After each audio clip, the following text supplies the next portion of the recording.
வணக்கம். மாலை முரசு செய்திகளை விரிவாக பார்ப்பதற்கு முன் தலைப்புச் செய்திகளை பார்க்கலாம். வடக்கு வங்கக்கடலில் வரும் 4ஆம் தேதி குறைந்த காற்றழுத்த தாழ்வு பகுதி உருவாக வாய்ப்பு. வரும் 6ஆம் தேதி வரை தமிழகத்தில் கனமழை பெய்யும் என்றும் இந்திய வானிலை ஆய்வு மையம் தகவல்.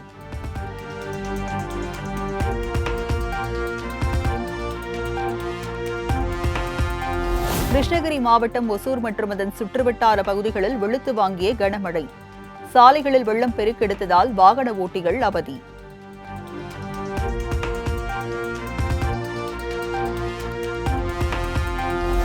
தென்காசி மற்றும் சுற்றுவட்டார பகுதியில் இடி மின்னலுடன் வெளுத்து வாங்கிய கனமழை. வெப்பம் தணிந்ததால் பொதுமக்கள் விவசாயிகள் மகிழ்ச்சி.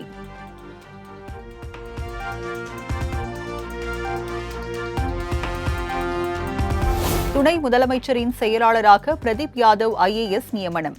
வருவாய் மற்றும் பேரிடர் மேலாண்மை துறை நிர்வாக ஆணையராக ராஜேஷ் லக்கானியை நியமித்து தமிழ்நாடு அரசு உத்தரவு.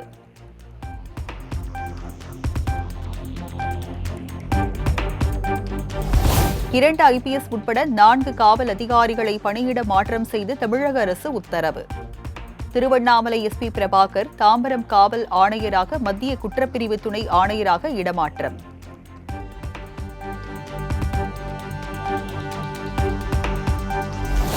ஆளுநர் RN ரவி அரசியல்வாதி போல் பேசுகிறார் என சட்டத்துறை அமைச்சர் ரகுபதி குற்றச்சாட்டு. கிண்டி ராஜ்பவனை அரசியல் பவனாக மாற்றிவிட்டதாகவும் சாடல்.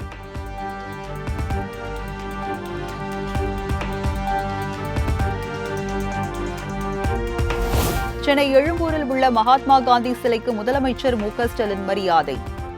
துணை முதலமைச்சர் உதயநிதி ஸ்டாலின், அமைச்சர்கள் உள்ளிட்டோரும் மரியாதை செலுத்தினர்.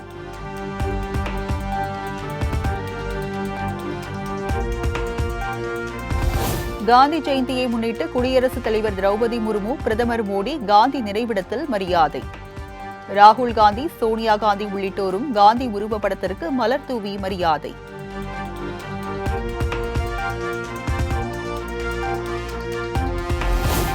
மகாத்மா காந்தி பிறந்த நாளையொட்டி பள்ளி மாணவிகளுடன் இணைந்து தூய்மை பணிகளை மேற்கொண்ட பிரதமர் மோடி டெல்லியில் நடைபெற்ற நிகழ்ச்சியில் மாணவிகளுடன் கலந்துரையாடினார்.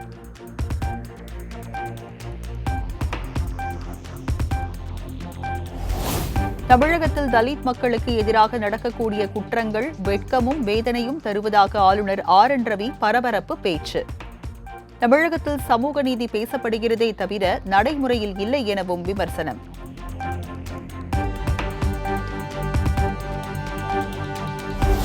சமூக நீதி பேசும் திமுக ஆட்சியில் சமூக அநீதி நாள்தோறும் தொடர்கதையாகி வருவதாக எதிர்க்கட்சித் தலைவர் எடப்பாடி பழனிசாமி குற்றச்சாட்டு.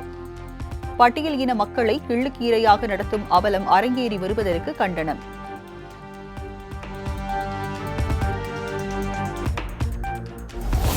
உளுந்தூர்பேட்டையில் VCK சார்பில் மது மற்றும் போதைப் பொருள் ஒழிப்பு மாநாடு. திருமாவளவன் தலைமையில் தொடங்கிய மாநாட்டில் திமுக கூட்டணி தலைவர்கள் மற்றும் ஆயிரக்கணக்கான மகளிர் பங்கேற்பு.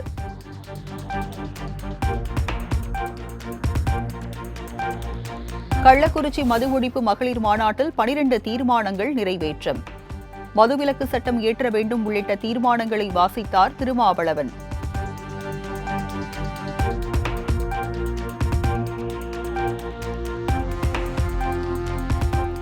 தமிழக மீனவர்கள் மீதான அடக்குமுறையை கண்டித்து பாமக சார்பில் வரும் 8ஆம் தேதி இலங்கை தூதரகம் முற்றுகை. பாமக தலைவர் அன்புமணி அறிவிப்பு.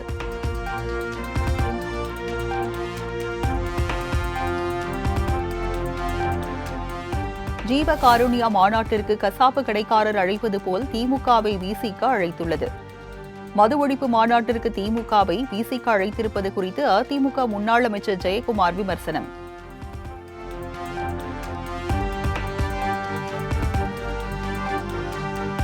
VCKவின் மது ஒழிப்பு மாநாடு தற்போது மகளிர் மாநாடாக மாறிவிட்டதாக தமிழிசை விமர்சனம்.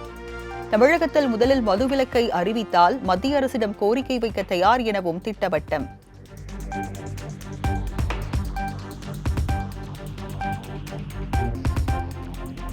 அரசு சட்டக் கல்லூரிகளில் நிரந்தர இணை பேராசிரியர், உதவி பேராசிரியர்களை நியமிக்க முடியாவிட்டால் கல்லூரிகளை மூடிவிடலாமா? தமிழக அரசுக்கு சென்னை உயர்நீதிமன்றம் காட்டமான கேள்வி.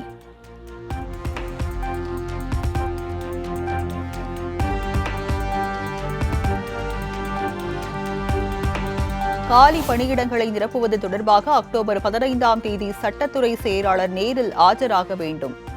சட்டக்கல்லூரிகளில் காலி பணியிடங்கள் நிரப்பக் கோரிய வழக்கில் உயர்நீதிமன்றம் உத்தரவு.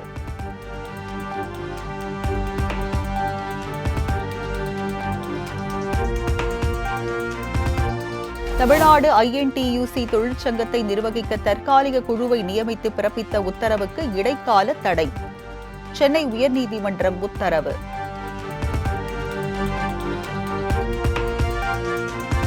சென்னை அப்பல்லோ மருத்துவமனையில் சிகிச்சை பெற்று வரும் நடிகர் ரஜினிகாந்த் நலம் பெற்று வீடு திரும்ப வேண்டும். வீடியோவில் வாழ்த்து செய்தி அனுப்பினார் நடிகர் சத்யராஜ்.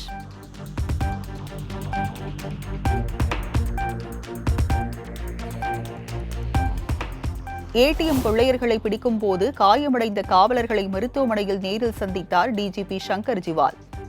தீரத்துடன் செயல்பட்ட நாமக்கல் SP உள்ளிட்ட 23 பேருக்கு பாராட்டு சான்றிதழ்களை வழங்கி பாராட்டு.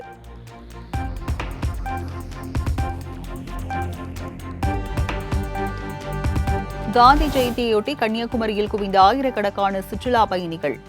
காந்தி மண்டபத்தில் உள்ள அஸ்தியின் மீது விழுந்து அபூர்வ ஒளியினை கண்டுகளித்த மக்கள்.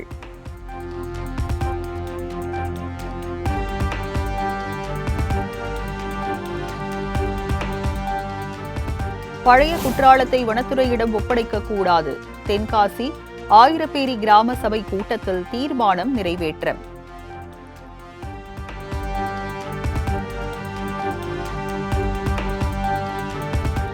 பல்லடம் நகராட்சியுடன் மாணிக்காபுரம் ஊராட்சியை இணைக்க எதிர்ப்பு. கருப்பு பட்டை அணிந்து கிராம சபை கூட்டத்தில் கலந்து கொண்ட ஊர் மக்கள்.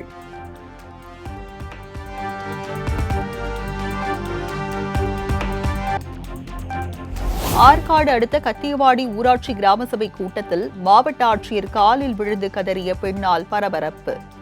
சுடுகாட்டு பகுதி அருகே குடியிருப்பதற்காக இடம் வழங்குவதாக அதிகாரிகள் கூறுவதாக குற்றச்சாட்டு.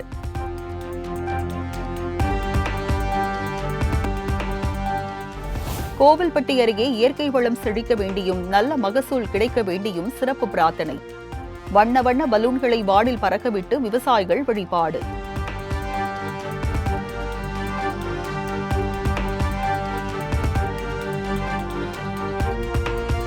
தூத்துக்குடியில் டீக்கடை உரிமையாளரை மண்வெட்டியால் வெட்டி கொலை. உடலை கைப்பற்றி மர்ம நபர்கள் குறித்து காவல்துறையினர் தீவிர விசாரணை.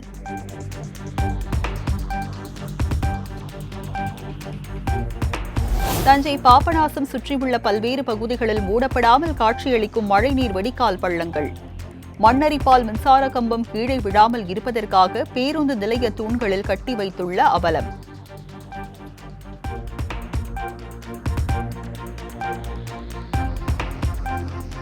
மகாத்மா காந்தி பிறந்த நாளையொட்டி கதர் சிறப்பு விற்பனை மற்றும் கொலு பொம்மை கண்காட்சி தொடக்கம். பாரிமுனை குரலகம் வளாகத்தில் அமைச்சர்கள் ராஜகண்ணப்பன், மா சுப்பிரமணியன், சேகர்பாபு ஆகியோர் தொடக்கி வைத்தனர்.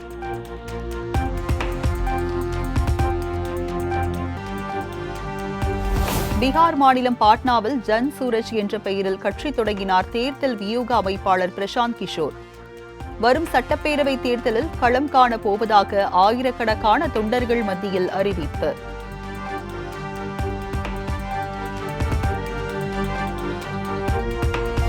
வேளாண் சட்டங்களுக்கு எதிரான விவசாயிகளின் கோரிக்கைகளை பிரதமர் மோடி கண்டுகொள்ளவில்லை.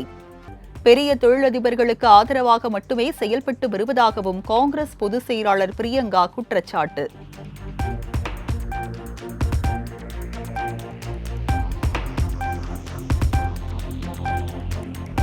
காந்தி ஜெயந்தியையொட்டி ஒடிசா மாநிலம் பூரி கடற்கரையில் பிரம்மாண்ட மணல் சிற்பம் உருவாக்கம். சுதர்ஷன் பட்நாயக் கைவண்ணத்தில் உருவான அழகோவியத்திற்கு பொதுமக்களிடையே வரவேற்பு.